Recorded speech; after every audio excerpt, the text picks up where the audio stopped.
Introduced in 2006 and sales leader in its category ever since, the Kawasaki ER6 has earned the right for a restyling. A tall order to improve on a bestseller? Could this be a case of if it's not broken, don't fix it?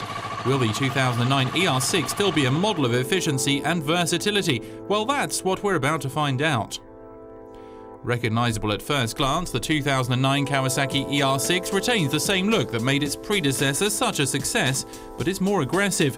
It features a new head fork and new radiator bits. These appendages give the ER6 more aggressiveness. It's just as good looking as its predecessor. On the equipment front, there's the 41mm telescopic fork and 300mm front brake with twin piston calipers. The monoshock is set off to the right and is adjustable in the preload.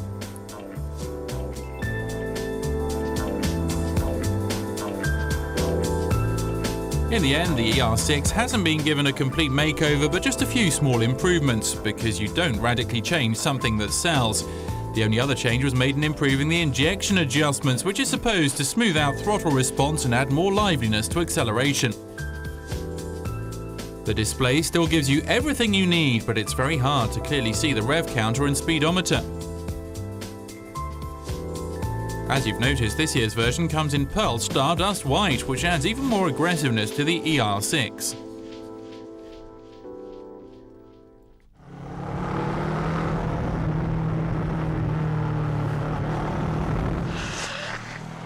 You can't help but feel right at home on the ER6. The lowered seat is great news for smaller riders as well as female bikers. However, it still weighs the same 204 kilos with the ABS.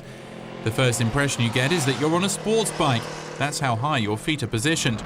The position allows you to get a good feel for the bike, but it can become just a little uncomfortable on longer rides. There are no real complaints to be made concerning its overall comportment. It's lively, easy to control and stable.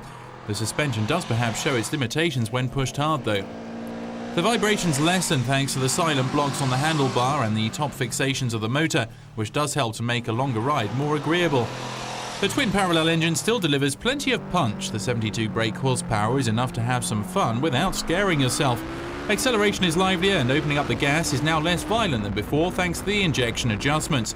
The brakes are okay but don't offer a ton of bite. The ABS does its job discreetly at the front but comes in a little too early at the rear. The new Kawasaki ER6-n is nothing revolutionary, but after all, why profoundly change a model that's solid to begin with?